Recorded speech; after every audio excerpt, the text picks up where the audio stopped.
ভোটের মাঠে চূড়ান্ত খেলা শুরু হয়ে গেছে। এতকাল যে সকল বিষয়াদি ছিল, সেটি হলো জাস্ট একটা খেলা শুরু হওয়ার মতো টানটান উত্তেজনা। এখন খেলা শুরু হয়ে গেছে, ভোটের মাঠের খেলা। অবাক করার বিষয় হলো যে এখানে মূলত এক পক্ষ অ্যাকশন দেখাচ্ছে খেলতে গিয়ে, আর অন্য পক্ষ অ্যাকশন না দেখিয়ে, রিঅ্যাকশন না দেখিয়ে তকদিরের উপর, কপালের উপর, ভাগ্যের উপর তারা নির্ভর করছে। তারা অপেক্ষা করছে যে সময় সবকিছুর মীমাংসা করবে। ২৫ তারিখে টার্গেট করে বিএনপির সমস্ত চিন্তা চেতনা এখন ২৫ তারিখ কেন্দ্রিক হয়ে গেছে। তারেক রহমান সাহেব দেশে আসবেন, তারপর ২৫, ২৬, ২৭ এই ৩ দিন মোটামুটি তিনি ব্যস্ত থাকবেন সংবর্ধনা গ্রহণ করার জন্যে। ২৮ তারিখ থেকে তিনি সিদ্ধান্ত নিতে পারবেন বা নিবেন। আর সেই ২৮ তারিখের মধ্যে তিনি সিদ্ধান্ত নেবেন। অনেকে চিন্তা করছেন যে যারা মনোনয়ন পেয়েছেন এটা বাদ হয়ে যেতে পারে। আবার অনেক আশা করছেন যে তারেক রহমান সাহেব দেশে আসলে তার মনোনয়ন হতে পারে। এই যে একটা আশা নিরাশার যে দোলাচল, এখানে কেউ কোনো অ্যাকশন দেখাচ্ছে না। একেবারে ২৫ তারিখের জন্য রুদ্ধশ্বাসে তারা অপেক্ষা করছে। এই গেল একটা গ্রুপ। এখন পর্যন্ত তফসিল যে পর্যায়ে রয়েছে, সেই তফসিলের হিসাব অনুযায়ী মূলত ধরুন ২৯ তারিখে, ডিসেম্বর মাসের ২৯ তারিখে এই প্রার্থীতা মানে তাকে নমিনেশন পেপার জমা দিতে হবে, প্রার্থীতা কনফার্ম করতে হবে। তাহলে আমি যে হিসাব বললাম যে তারেক রহমান সাহেব যেদিন আসবেন ওই দিন ২৫শে ডিসেম্বর, তারপরের দিন বন্ধ। তো সব মিলিয়ে মানে যে অবস্থা, সেই অবস্থায় ২৮ তারিখের আগে ওনার পক্ষে অফিসে বসে কোনো সিদ্ধান্ত নেওয়া সম্ভব হবে না। আর যদি আপনি অলৌকিক কিছু না ঘটেন, তাহলে ২৮ তারিখে উনি সিদ্ধান্ত নিয়ে ২৯ তারিখে যে পদগুলোতে এখনো মনোনয়ন দেওয়া হয়নি, আর যেগুলোতে অনেক আশা করছেন যে তারেক রহমান সাহেব এসে এগুলো সব উল্টে দিবেন, তারেক রহমান সাহেব তারপরে ভোটার হবেন, ইলেকশন করবেন। সেক্ষেত্রে তাদের এই যে এক্সপেকটেশন বা তাদের যে ইলিউশন, কল্পনা, এই কল্পনাকে যদি বাস্তবে রূপ লাভ নিতে হয়, তাহলে ২৯ তারিখের যে তফসিল সেটি পেছাতে হবে। এখন বিএনপির পক্ষ থেকে এটি পেছানো সম্ভব হবে কি হবে না, এটা নির্ভর করছে সরকারের উপরে আর সরকার সমর্থিত জামাতের উপর। জামাত যদি দেখে যে এই কর্ম করলে, অর্থাৎ যদি তফসিলটা না পেছানো হয়, তাহলে বিএনপির মারাত্মক ক্ষতি হবে। তাহলে আপনি ধরে নিন তফসিল পেছানো হবে না। বিএনপিকে তফসিল পেছানোর জন্য আন্দোলন করতে হবে, এবং এটা মানে বিএনপির জন্য একটা আত্মঘাতীর সিদ্ধান্ত। তখন সবাই বলার চেষ্টা করবে যে আমরা তো তফসিল দিয়েছি তারেক রহমান সাহেবের কথা মতোই, আর এখন যেহেতু তারা পেছাতে চাচ্ছেন, তো কাজেই আমরা এখন পেছাবো ৬ মাস।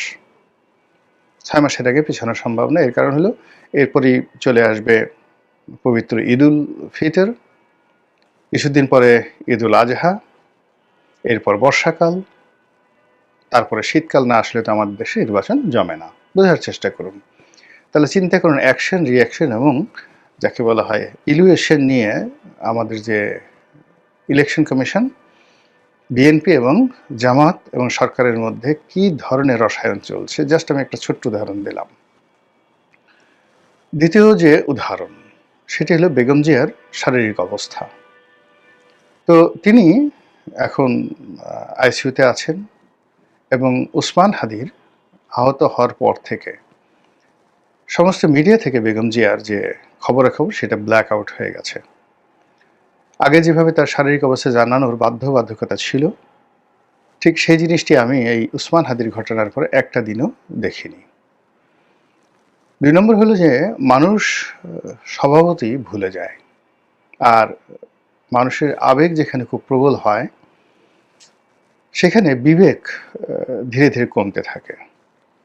এখন এই একই বেগম জিয়া উনি যখন গৃহবধূ ছিলেন, তখন তাকে কেন্দ্র করে মানুষের এক ধরনের আবেগ ছিল। তিনি যখন বিরোধী দলীয় নেত্রী ছিলেন, এক ধরনের আবেগ, প্রধানমন্ত্রী আরেক ধরনের আবেগ, তিনি যখন জেলে গেলেন তখন আরেক ধরনের আবেগ। আবার তিনি এই সময়টিতে বিএনপির সুসময়ে এখন যে ধরনের কথাবার্তা, ইতিবাচক কথাবার্তা তার সম্পর্কে বলা হচ্ছে, এটাও একটা বিরাট আবেগ। আর এই যে বেগম জিয়াকে নিয়ে বিএনপির যারা লোকজন রয়েছেন তারা যে কথা বলছেন, তাকে মানে আওয়ামী লীগ যেভাবে বঙ্গবন্ধুকে সার্বজনীন নেতা বানানোর চেষ্টা করছে এবং শেষমেশ ফেল করেছে, আর বিএনপিও এখন ক্ষমতায় না থেকেও বেগম জিয়াকে দেশের অবিসংবাদিত এবং সার্বজনীন নেত্রী হিসেবে যেভাবে প্রতিষ্ঠিত করতে চাচ্ছে, জামায়াতের জন্য সেটা খুবই কষ্টকর। এই কারণ হলো জামাতের যে অহংকারের অলংকার, যে সকল নেতৃবৃন্দ, তারা সবাই এখন মরে যাওয়ার পরেও তাদেরকে লাঞ্ছিত করা হচ্ছে।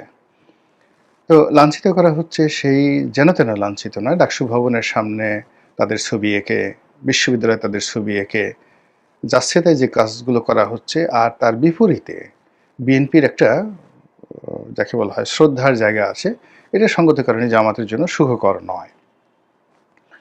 তো সেই দিক থেকে যেটা হলো যে এই যে বেগম জিয়ার যে অসুস্থতা এবং উসমান হাদির ঘটনার পরে তাকে যে ব্ল্যাক আউট করে দেওয়া বা হয়ে যাওয়া, এটি কৌশল হতে পারে আর এটি প্রাকৃতিক হতে পারে, কিন্তু ঘটনা যাই হোক না কেন, মানুষ দীর্ঘদিন কোনো অসুস্থ মানুষকে নিয়ে মাতামাতি করে না।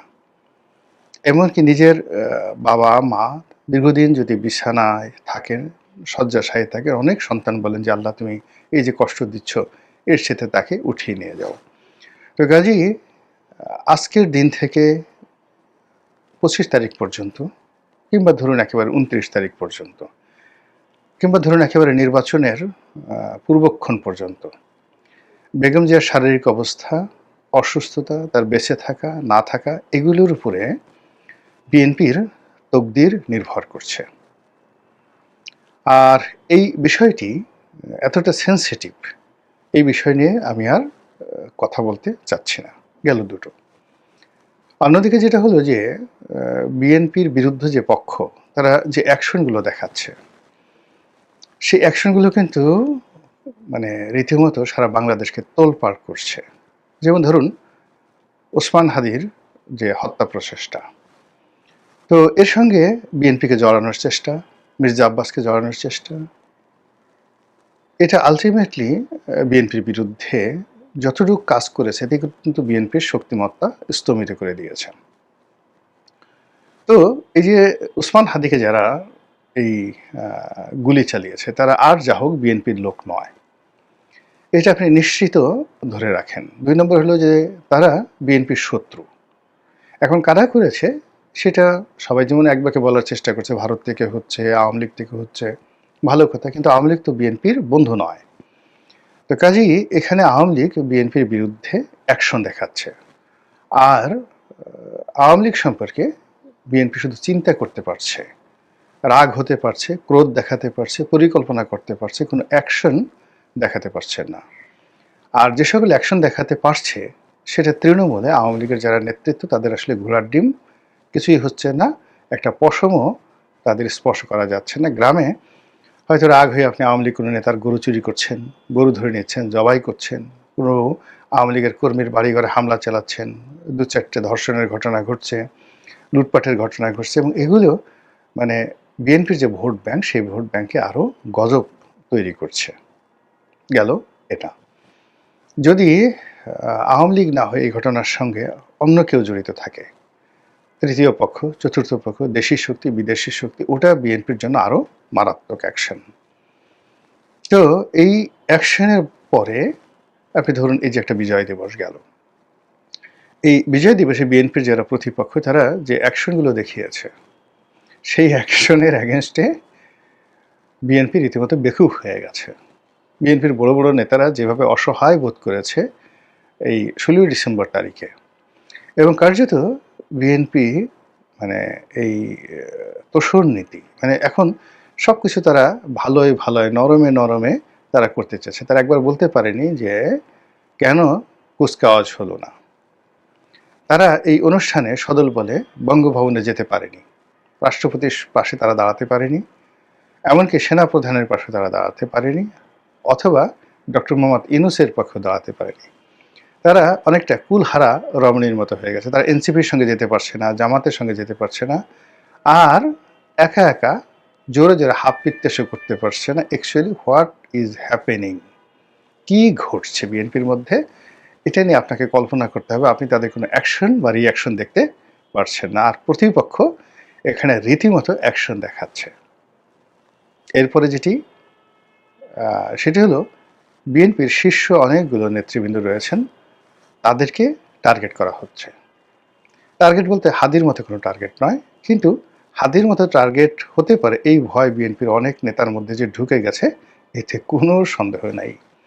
ইতিমধ্যে বিএনপির একজন প্রার্থী নির্বাচনের প্রতিযোগিতা থেকে নিজেকে প্রত্যাহার করে নিয়েছেন, আর আরও অনেকে নির্বাচনী এলাকায় যাওয়া বন্ধ করে দিয়েছেন, অনেকে রাত বিরেতে চলা বন্ধ করে দিয়েছেন। কিছু লোক আমরা ফেসবুকে দেখতে পাচ্ছি একেবারে মানে তাদের মুখে হাসি নেই, সবাই নেতা আসবেন 25 তারিখ পর্যন্ত অপেক্ষা করছে। তো এটা একটা অ্যাকশন, প্রতিপক্ষের অ্যাকশন, সেই অ্যাকশনে একটা আতঙ্ক তৈরি হয়ে গেছে। 2 নম্বর হলো যে ধরনের সাইবার যুদ্ধ বিএনপি নেতাদের বিরুদ্ধে করা হচ্ছে, অনেকে এর দ্বারা আক্রান্ত হয়েছেন, অনেকে মেজাজ হারিয়ে ফেলছেন। বিশেষ করে মির্জা আব্বাস সাহেব তো সিরিয়াস মেজাজ হারিয়ে ফেলেছেন। তো মির্জা আব্বাসের মতো আরও অনেকে, মির্জা ফখরুল সাহেব মেজাজ হারিয়ে ফেলেছেন, বিএনপির অনেক যারা নেতাকর্মী রয়েছেন তারাও মেজাজ হারিয়ে ফেলেছেন, অনেকে কথা বলতে চাচ্ছেন না। টেলিভিশন টকশোগুলোতেও ঠিক তাদের সেই উপস্থিতি দেখা যাচ্ছে না। তাদের যারা প্রতিপক্ষ তারা একতরফা গিয়ে সেখানে যে ন্যারেটিভগুলো তৈরি করছেন, সেই ন্যারেটিভে বিএনপি সারা শরীর মানে জ্বলে যাচ্ছে। তো এই যে মির্জা আব্বাস সাহেবের মতো, মির্জা ফখরুল সাহেব, গয়েশ্বর বাবু, সালাউদ্দিন সাহেব তো রীতিমতো নির্বাসনে গেছেন, গত সেই 10-12 দিন ধরে তার কোনো বক্তব্য শোনা যাচ্ছে না। তারপর আপনার সেই আমির খসরু মাহমুদ চৌধুরী সাহেব, তারপর ইকবাল মাহমুদ টুকু সাহেব, অন্যান্য যারা সিনিয়র নেতৃবৃন্দ আছেন, ডক্টর মঈন খান, ওনাদের কারোরই বক্তব্য শোনা যাচ্ছে না। অথচ তারা যে কথা জানেন, বক্তব্য জানেন, আওয়ামী লীগ জামানাতেও কিন্তু তারা মানে শেখ হাসিনার মসনদ কাঁপিয়ে দিতেন বিভিন্ন রকম কথাবার্তা বলে। তারা ভয় মানে এই যে সবাই বলে, কিন্তু শেখ হাসিনার জামানাতে এই যে জেলে ঢুকানো হলো, জেল থেকে বের হলো, বের হয়ে তারা এমন একটা বক্তব্য দিতেন শেখ হাসিনার সম্পর্কে। কিন্তু এখন কি একটা অজানা আশঙ্কা, তারা মুক্তিযুদ্ধ নিয়ে কথা বলতে পারছেন না, গোলাম আজম সাহেবকে নিয়ে কথা বলতে পারছেন না, ডাকসু নিয়ে কথা বলতে পারছেন না, ডক্টর ইউনূসের নাম নিতে গিয়ে তাদের অজু করতে হচ্ছে রীতিমতো। তা এই যে একটা অবস্থা, যে পাক পবিত্র অজু করতে হচ্ছে, দাঁত মাজতে হচ্ছে, ভালো পোশাক আশাক পরতে হচ্ছে, যেন কোনো অবস্থাতেই বিএনপি নেতাদের কোনো বক্তব্য দ্বারা ডক্টর মোহাম্মদ ইউনূস কষ্ট না পান। তো এই যে একটা মানসিক চাপ, ভীষণ রকম একটা মানসিক চাপ, এটার যে রসায়ন, সেই রসায়নে বিএনপি আপনি নুয়ে পড়ছে। এটা ফলভারে নয়, আপনি নুয়ে পড়েছে। এখন সব নুয়ে পড়া, যেটিকে বলা হয় মুতাওয়াজ্জু। তো মুতাওয়াজ্জু হওয়া মানে একটা নির্দিষ্ট দিন, ক্ষণ, ব্যক্তি, সময়ের উপর নির্ভর করা, এটাকে বলা হয় মুতাওয়াজ্জু আরবিতে। এই মুতাওয়াজ্জুর তারিখটা হয়ে গেছে 25 তারিখ, 25শে ডিসেম্বর তারেক রহমান সাহেবের আগমন। কিন্তু এই 25 তারিখ তো অনেক দূর। এখন বিএনপির জন্য 25 মিনিট খুবই গুরুত্বপূর্ণ। এই 25 মিনিটের মধ্যে অনেক কিছু ঘটে যেতে পারে। তো সেই জায়গাটাতে বিএনপি কোনো অ্যাকশন নিতে পারছে না, রিয়াকশন দেখাতে পারছে না, আর প্রতিপক্ষ একটার পর একটা অ্যাকশন দেখিয়ে যাচ্ছে।